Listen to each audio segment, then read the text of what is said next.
how does the support or lack of influence computer science implementation in the day-to-day? So I think a few different ways. One of the primary ways is policymakers and administrators are often, particularly in middle school and high school spaces, deciding where it gets placed into the curriculum, which seems like it's a victory. It's at the school, and often policy, checkbox policy has CS is offered at the school. But I think the placement into the curriculum is something we don't talk about quite enough, because if it's placed into the advanced placement curriculum, if the introduction to computer science becomes AP, then suddenly we've designed a learning experience that, again, is targeting students who identify with AP, who might think of themselves as AP students, who already have that college-bound identity, who might have some confidence.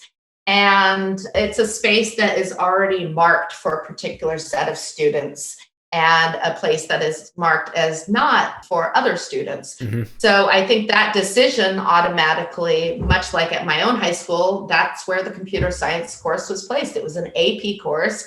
And then even worse, at my school experience, it was placed as a 0 period. So before the buses came. So unless you had transportation to the school early on, it was difficult to have access to that course. So I think that administrator decision about we want to grow computer science. Oh, AP, let's plop that in. Similarly, but the other side of the coin that I'm increasingly seeing is the career technology education standalone courses. And when I say standalone, the ones that aren't also marked as academic credit, because some are, some aren't.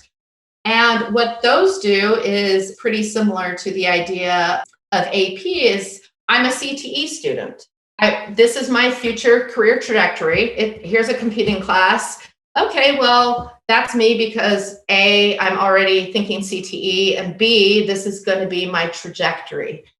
Imagine us offering math or language arts like that, like either putting it in the highly academically elite or vocationally themed program, and not in the regular curriculum that's accessible for all students. Right. So that's a choice, but it has significant repercussions in terms of which students have access to the course and what are potential future opportunities for those particular students.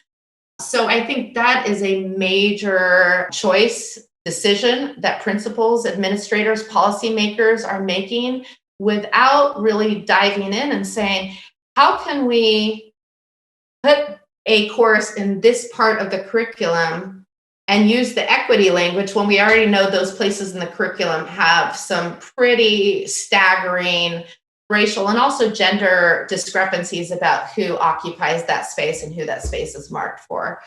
That's one piece. And I think the other piece is policymakers and administrators underestimating the need for this ongoing teacher support and professional development, thinking that they are signed up for a program and thus we bought the curriculum, we're done here.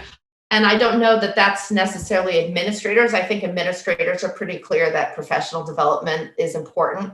At least school building administrators often recognize that. But I think as you go up to policymakers, to other folks, that often it's easier to adopt curriculum than to pay teachers to go to a professional development, organize sub-days, do the things that it takes to actually support educators enacting the program or curriculum that was adopted by the school or district. Yeah, well, first of all, the CTE and the AP discussion, I love that. That was definitely something that people need to consider, is what kind of computer science are you implementing and how, and who is this going to basically be marketed for in terms of students who would attend it.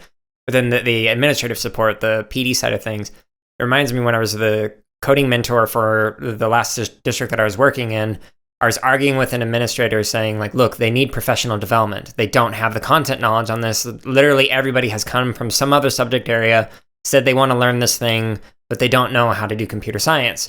And their argument was, well, I teach people who have never taught math before how to do that, so all you need is good pedagogy. And I was like, No. The difference between that is in order to get a degree in education, you have to go through 12 some odd years of math classes. You've seen people teach this. They've done the content area for at least a decade of their life. Computer science, they may never even seen what code looks like before. This is completely different. It's like asking somebody to teach Russian when they've never seen it, heard it, spoken it, etc. And now you're asking them to do that without professional development. Good luck with that. Right. And what they'll do is they'll do a Google search, find the first little tutorial or video, and then we'll have low quality computing probably for the teachers who work with the students who need it the most. This excerpt of the CSK8 podcast is from episode number 67, which is titled Exploring Computer Science with Joanna Goode.